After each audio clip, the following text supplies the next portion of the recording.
Kita kalau baca Al-Quran katanya seakan-akan Allah sedang berbicara kepada kita.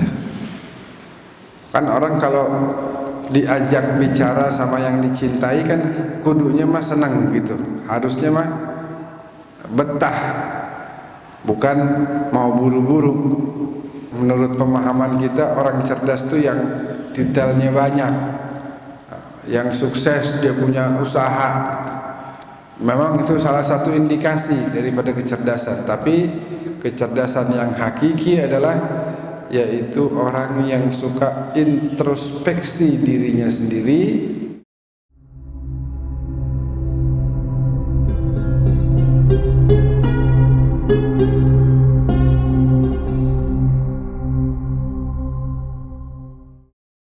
Alhamdulillahirabbil alamin. Alhamdulillah wassalatu wassalamu ala Rasulillah Sayyidina Muhammad ibn Abdullah wa ala alihi wa sahbihi wa man walah. Subhanaka la ilma lana illa ma 'allamtana innaka antal alimul hakim. Rabbi antiqni bil huda wa alhiqni bis salihin. Amma ba'du. Bapak-bapak, ibu-ibu yang dimuliakan oleh Allah, wabil khusus guru kita Al-Habib Ali Ibn Ahmad Al-Haddad. Alhamdulillah, bapak-bapak, ibu-ibu, hari ini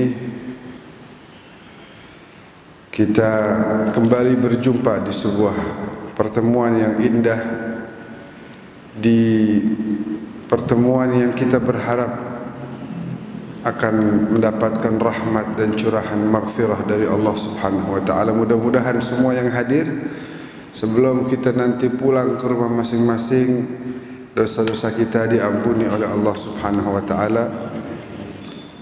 Kita punya hajat dikabulkan oleh Allah. Semoga yang sakit penyakitnya diangkat dengan keberkahan junjungan kita baginda Nabi besar Muhammad sallallahu alaihi wasallam. Alhamdulillah, kita sudah mendekati peringatan kemerdekaan negeri kita tercinta Indonesia ini, yaitu pada tanggal 17 Agustus nantinya, yaitu kurang lebih sekitar 4-5 hari dari sekarang.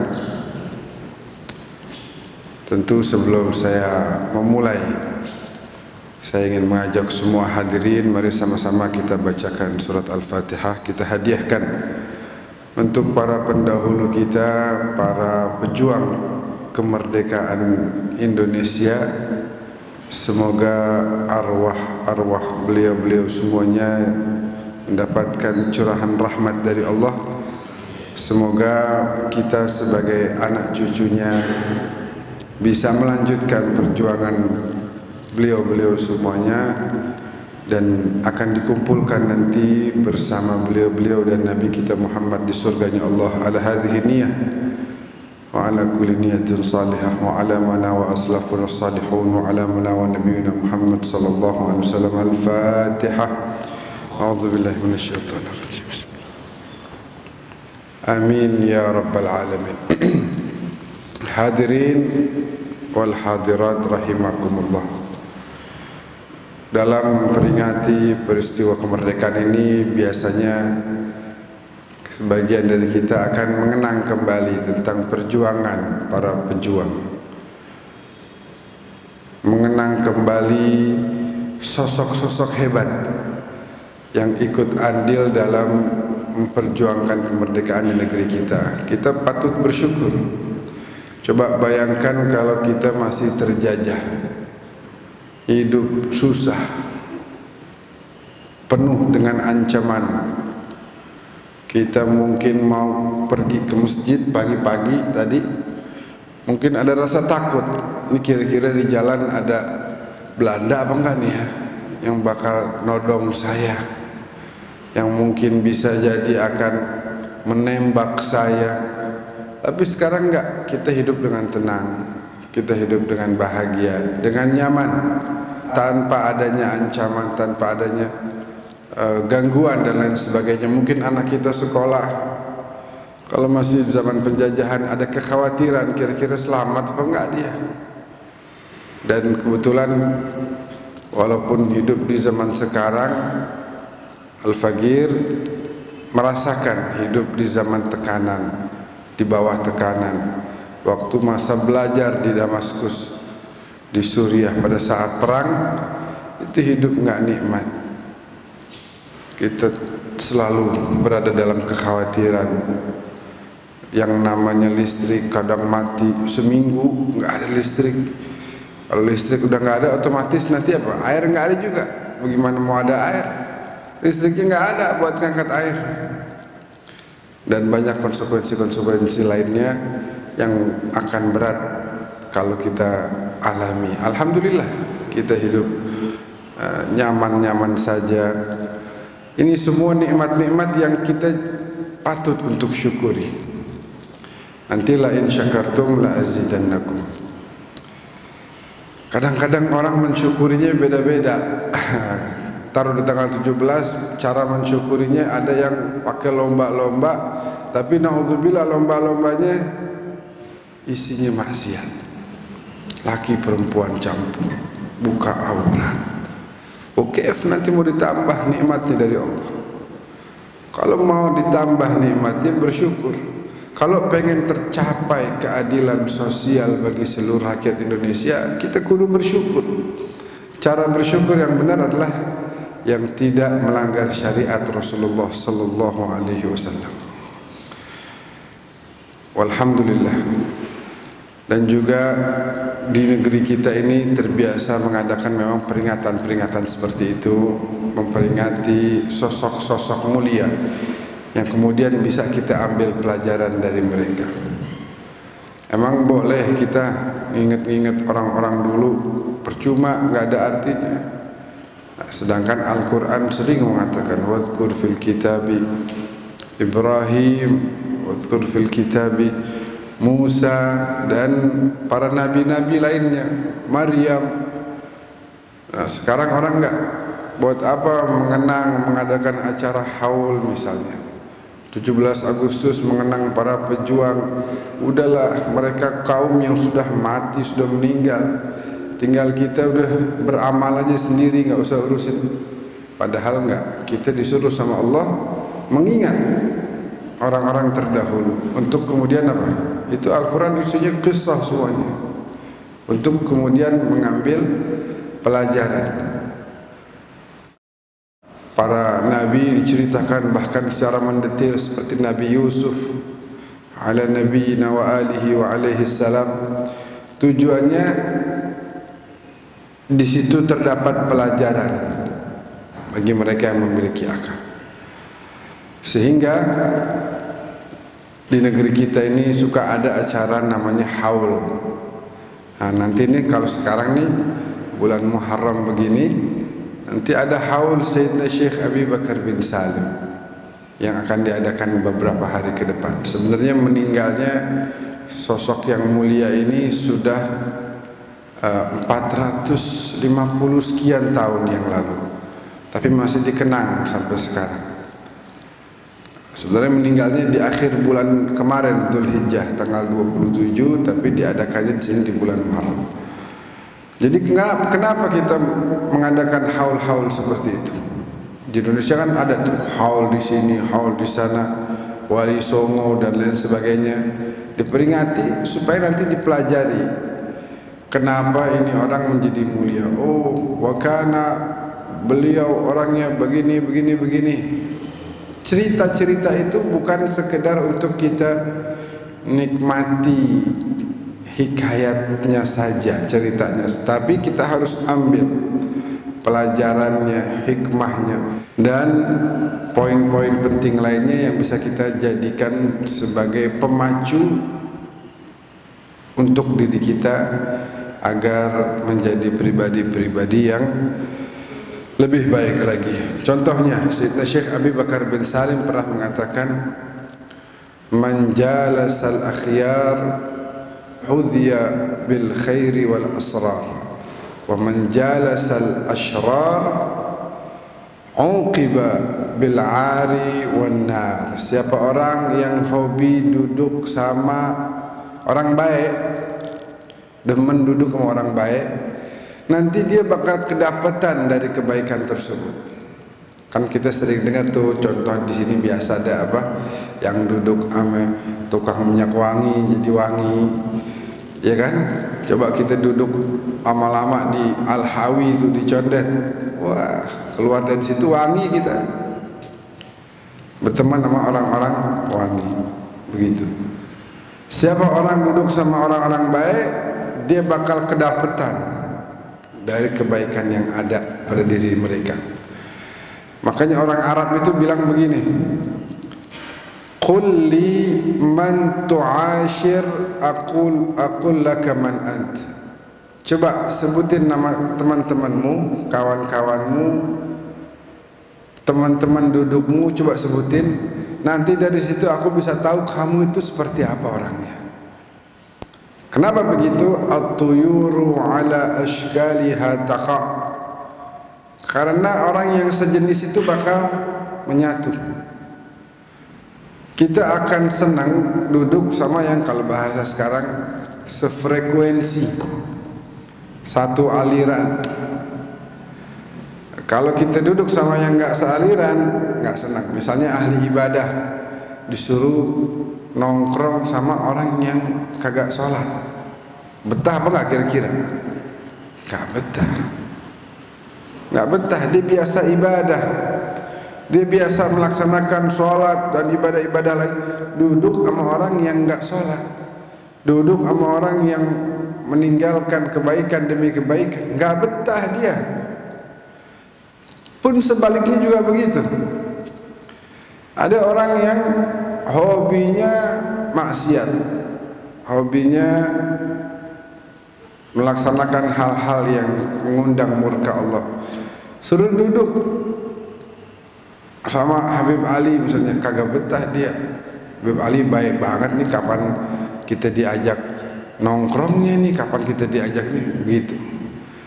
Karena begitu baiknya Habib Ali. Tapi kalau dia mau aja sabar, nanti lama-lama akan kena kebaikannya. Orang yang demen duduk sama orang baik akan dapat kebaikan dan kemuliaan. Wa man jalasal asyrar, tapi orang yang duduk sama waliyazu billah orang-orang yang tidak baik, uqiba bil 'ari wan nar, dia akan mendapatkan hukuman, yaitu ada ar, apa itu, keburukan yang bakal nantinya nganterin dia ke neraka. Orang baik tapi supaya dia kelihatan keren misalnya, apalagi anak muda begitu ya, yang kadang-kadang perlu pengakuan, dia duduknya sama teman-teman yang kurang baik, pasti nanti akan terpengaruh. Mungkin sekali, dua kali, tiga kali nggak terpengaruh.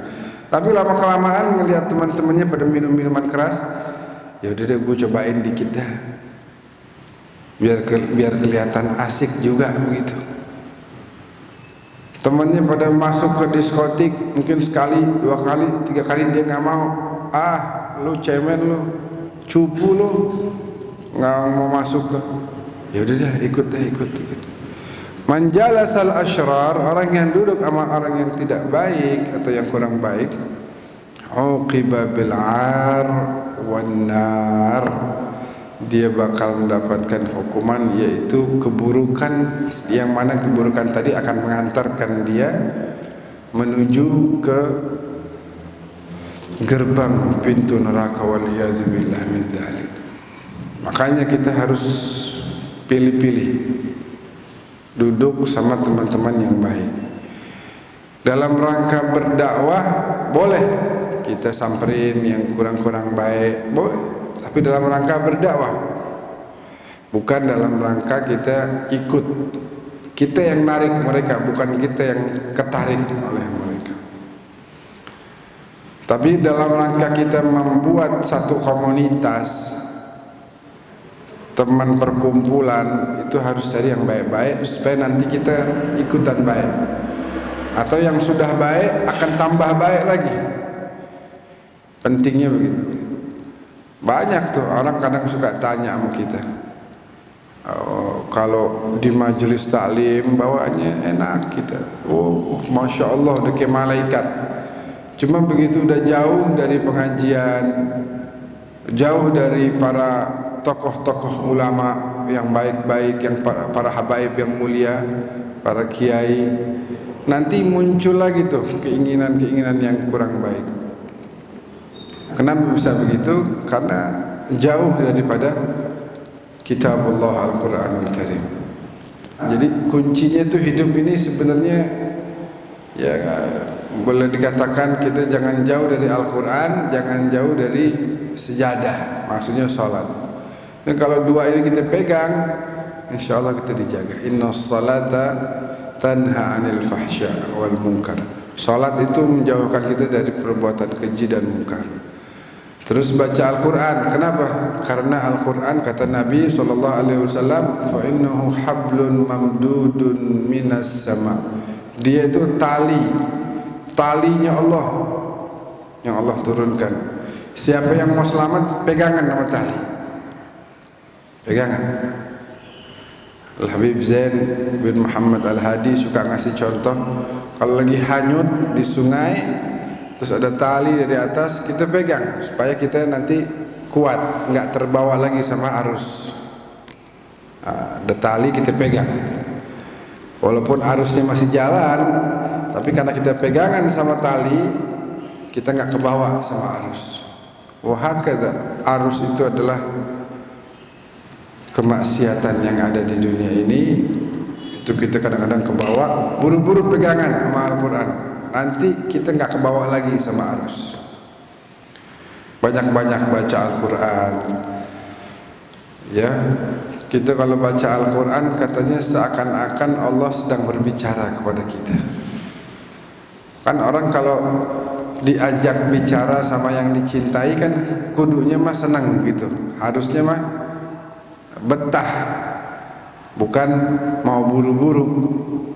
Lihat Nabi Musa tuh, ditanya sama Allah, wa ma tilka biyaminika ya Musa, itu di tangan kananmu ada apa Musa? Harusnya jawabnya apa? Musa lagi pegang tongkat, harusnya jawabnya apa? Ini tongkat ya Allah, kan gitu kan? Itu apa Musa? Ini tongkat. Tapi Nabi Musa nggak cuma bilang begitu, karena senangnya dia berbicara dengan Allah, pengen lama-lama. Ini tongkat saya biasa bersandar dengan tongkat saya ini ya Allah. Terus kadang-kadang saya juga suka ngumpulin rumput tuh buat kambing-kambing saya pada makan dari situ. Dan juga masih banyak lagi manfaat-manfaat yang lain yang bisa saya gunakan dari tongkat saya ini. Panjang jawabannya, karena betah berlama-lama dengan yang dicintai. Ya, kayak kita dulu lah telepon-teleponan sama calon bini, ya kan? Setengah jam, bisa sejam begitu. Betah lama-lama ngobrol. Sekarang kenapa ada apaan? Yaudah, yuk, Assalamualaikum. Waduh, jangan begitu.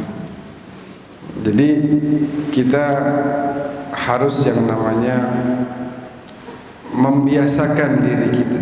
Alaina an nu'awwida anfusana. Kita biasakan diri kita untuk hal-hal yang baik, untuk hal-hal yang mulia. Di antara caranya tadi mendengarkan wazkur fil kitabi Ibrahim, mendengarkan kisah-kisah orang mulia. Nabi Ibrahim itu gimana? Masya Allah, Nabi Ibrahim kisah-kisahnya azim, agung. Nabi Ibrahim disuruh sembelih anaknya, mau. Kenapa? Karena saking nurutnya sama Allah. Nabi Ibrahim, lihat diantaranya apa misalnya, kisah Nabi Ibrahim. Udah rapi bangun Ka'bah, udah rapi nih bangun Ka'bah, udah cakep. Ini jadi rumah Allah yang paling agung, ini jadi kiblatnya kaum muslimin. Kan kudunya mah ini, wah ini ibadah yang luar biasa. Ternyata habis rapi itu Allah bilang apa? Ya Ibrahim, luqmatun fi batni ja'i' ahabbu ilayya min bina'ikal Ka'bah. Ini kamu udah bangun Ka'bah nih, pahalanya gede, saya senang, betul. Tapi tahu gak yang lebih bikin saya senang apa wahai Ibrahim? Apa ya Allah? Kamu memberikan suapan ke badan orang yang kelaparan, berikan makan kepada orang miskin yang masih kekurangan. Itu lebih saya cintai wahai Ibrahim. Nah, itu memotivasi kita bahwasanya apalagi kita mungkin masih ada efek-efek masa pandemi, masih banyak orang yang kekurangan. Al-lugam tadfa'un nigam. Luqmah itu suapan yang kita kasih orang bisa menghindarkan kita dari keburukan-keburukan. As-sadaqah tadfa'ul bala. Sedekah bisa menghindarkan kita dari bala, dari bencana, dari bahaya. Sehingga caranya kita untuk menghindarkan diri kita dari keburukan di antara dengan bersedekah. Terus tadi misalnya nih, mumpung kita lagi bentar lagi ada acara Sayyidina Syekh Abi Bakar bin Salim, seorang mulia. Antum bayangkan 450 sekian tahun yang lalu, tapi namanya masih dikenang sampai hari ini. Orang masih menyebut-nyebut, membaca qasidahnya. Ada qasidahnya itu terkenal. Misalnya apa? Yang kita suka dengar itu apa?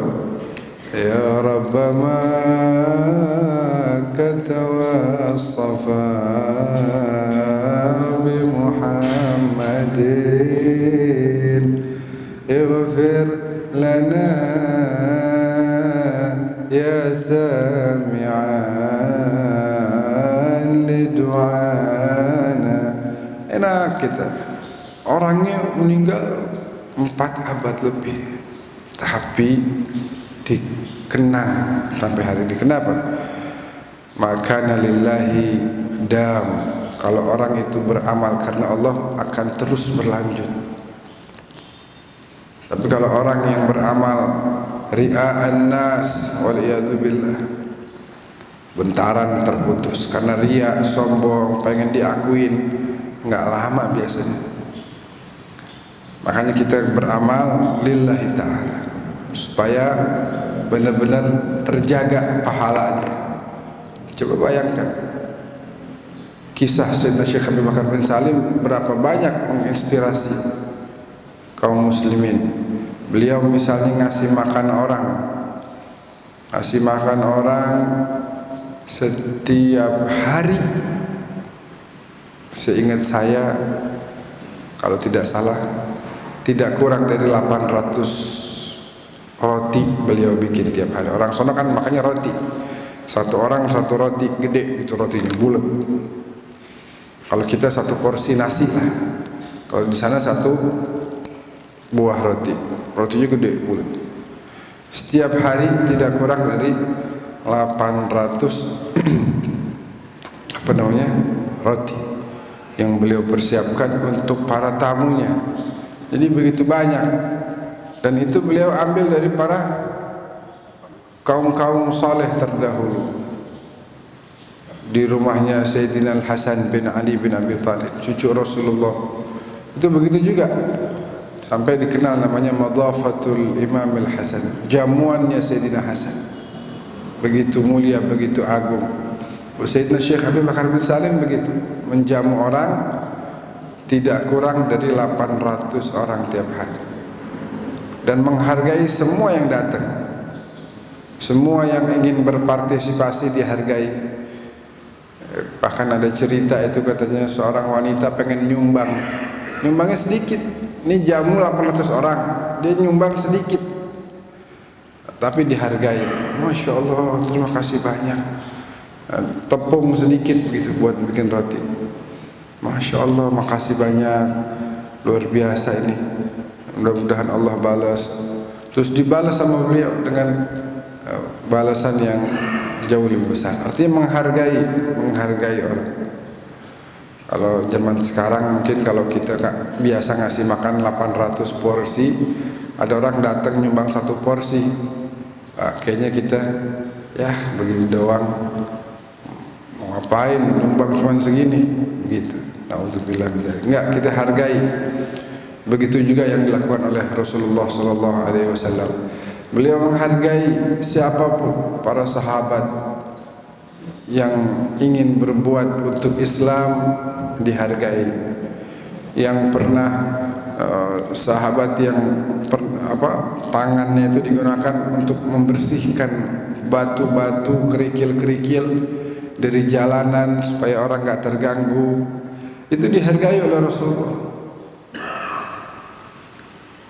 Terus ada sahabat lagi yang walaupun kerjaannya itu sederhana, hanya kerjaan serabutan seperti Zahir misalnya, dihargai, dipeluk oleh Nabi. Jadi kita pun harus seperti itu, mengenang kisah-kisah terdahulu untuk kita mengintrospeksi diri kita. Kan sering tuh biasa dibawain sebuah hadis Nabi yang begitu populer, al-kayyisu man dana nafsahu wa amila lima ba'dal maut. Orang cerdas itu orang yang suka introspeksi dirinya dan memperbanyak amal ibadah untuk menjadi bekalnya menuju kepada Allah. Itu ciri orang cerdas. Mungkin kalau menurut kita, menurut pemahaman kita, orang cerdas itu yang detailnya banyak, yang sukses, dia punya usaha. Memang itu salah satu indikasi daripada kecerdasan. Tapi kecerdasan yang hakiki adalah yaitu orang yang suka introspeksi dirinya sendiri, melihat apa yang kurang, kemudian diperbaiki sebagai bentuk bekal menghadap kepada Allah Subhanahu wa taala. Wal ajizu, orang lemah itu adalah man atba'a nafsahu hawaha wa tamanna 'ala Allah.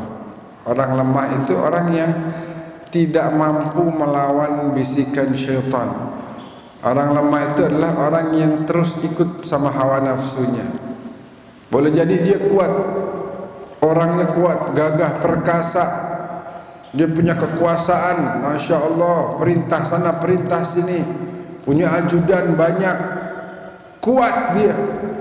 Tapi kalau dia enggak mampu lawan hawa nafsunya, dia lemah, kata Nabi Muhammad sallallahu alaihi wasallam. Nah, jadi memang kita perlu untuk mengingat kisah-kisah kemuliaan orang-orang saleh terdahulu. Tujuannya adalah untuk mengambil pelajaran. Kan biasa kita dengar tuh, inda dzikrus salihin tanzilur rahmah. Kalau nyebut orang soleh turun rahmat. Enggak hanya rahmat, dalam Al-Quran disebutkan juga hudan, sebagai bentuk petunjuk. Kita mengenang mereka itu sebagai petunjuk buat diri kita, mengambil pelajaran. Oh, kalau para orang-orang terdahulu itu mereka baca Al-Quran tiap hari. Kita udah baca kisah mereka tapi tidak mengikutinya.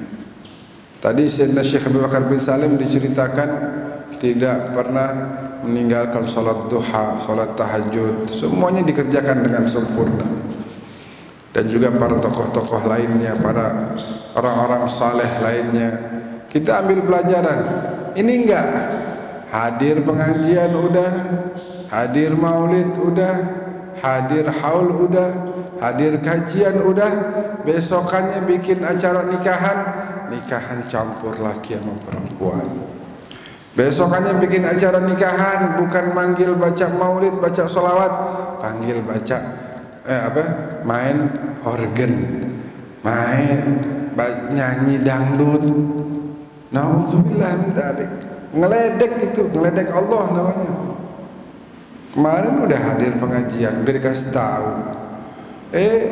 Begitu bikin acara hajatan manggilnya organ. Manggilnya apa? Dangdut. Nggak apa-apa dah, biar rame. Ntar apa kata besan kalau kita nggak manggil? Nggak ada urusan sama besan. Urusan kita sama Allah Jalla Jalaluh. Yang bikin Allah senang kita kerjain. Yang bikin Allah ridho kita laksanakan. Yang bikin Nabi Muhammad sayang sama kita kerjakan.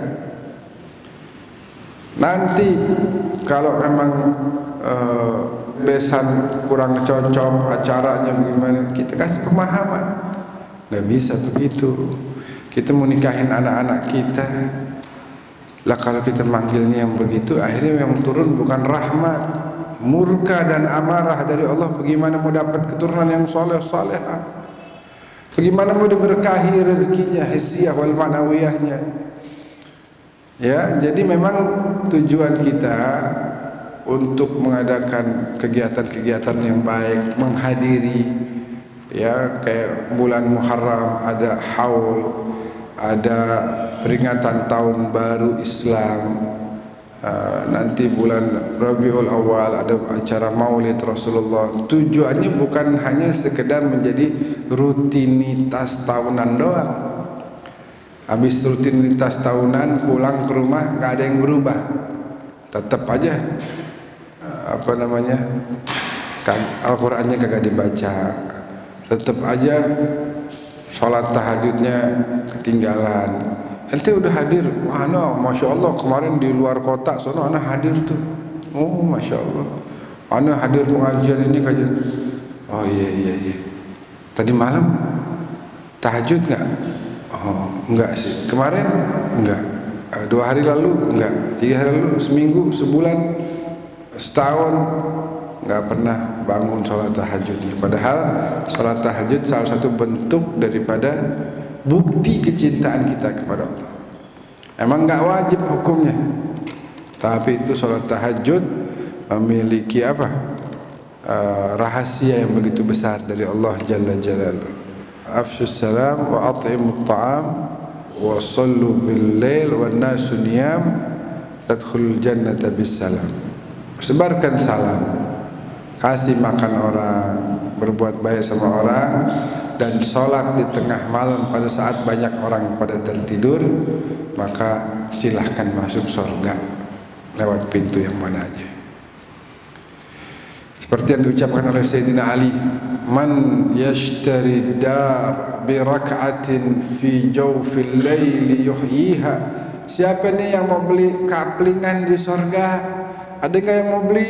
Kaum muslimin, siapa yang mau beli kaplingan di surga? Saya. Berapa harganya?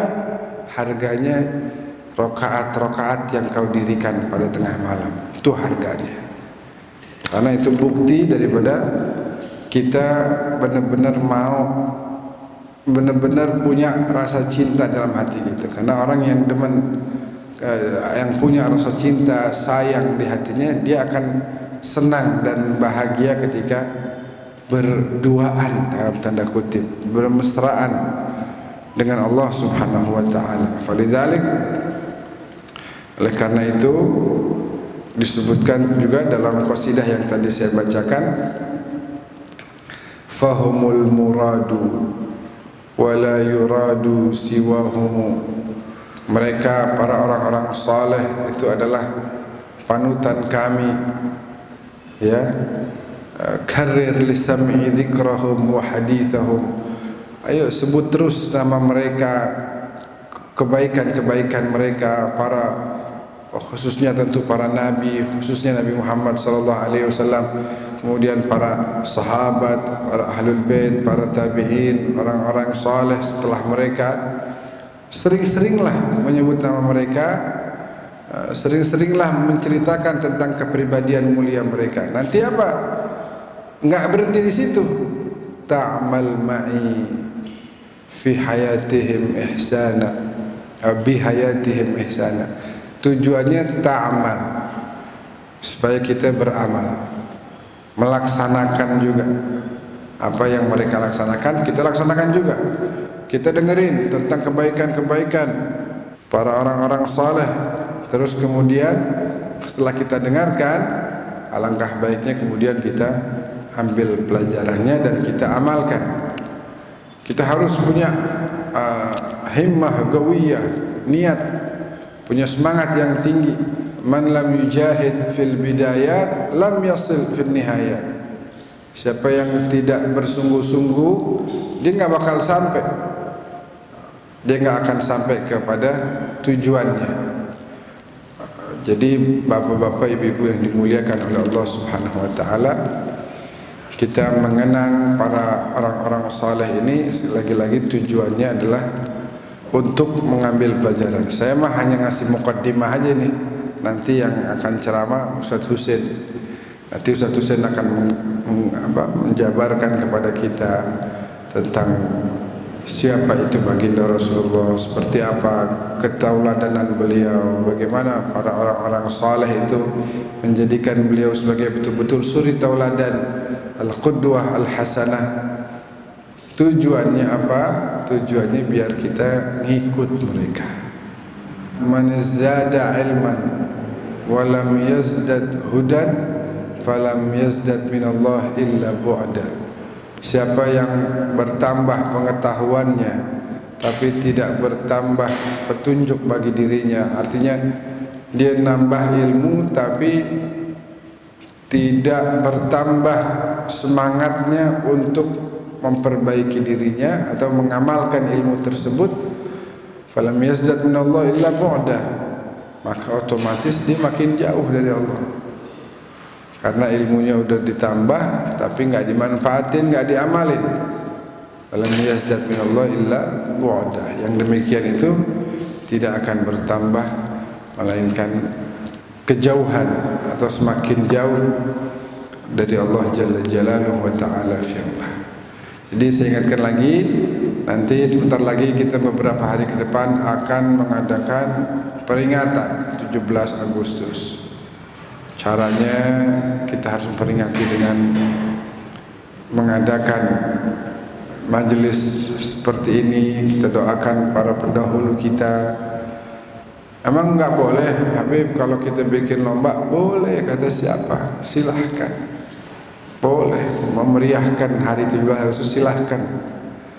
Tapi dijaga, yang penting dijaga. Jangan sampai ada aurat yang terbuka. Jangan sampai ada bersentuhan dengan yang bukan muhrimnya, karena itu bukan bentuk syukur. Sedangkan para pendahulu kita waktu membebaskan negeri tercinta ini dari penjajahan itu bersyukurnya luar biasa. Mereka betul-betul merasakan hasil atau buah dari perjuangan mereka. Sampai ada lagu itu kan syukur, bagus banget. Lagu syukur. Kaum muslimin kita tidak diragukan lagi, kita diajarkan dalam Islam untuk cinta terhadap tanah air. Jadi apalagi kita di sini mayoritas. Kita di sini berapa? Lebih dari 80% kaum muslimin di Indonesia. Maka kitalah yang paling bertanggung jawab dalam menentukan nasib bangsa kita. Apalagi banyak juga di sini para pemuda kaum satu bangsa itu kita bisa tahu nasibnya ke depan seperti apa, tinggal lihat pemudanya seperti apa. Kalau pemudanya terpengaruh dengan pergaulan bebas, ikut menggunakan narkotika, ya tidak ada semangat dalam beribadah, ya udah kurang lebih ya begitu dah nasib negeri kita nanti di masa depan. Mau sampai kapan gitu. Jadi ayo sama-sama kita perbaiki mulai dari pribadi masing-masing, nanti akan berpengaruh kepada keluarga kita, kepada lingkungan kita, kepada masyarakat luas, dan pada akhirnya tentu akan berpengaruh baik pada negeri tercinta kita Indonesia. Mungkin dari saya cukup sampai di sini. Hadza minni wal afu minkum. Assalamualaikum warahmatullahi wabarakatuh.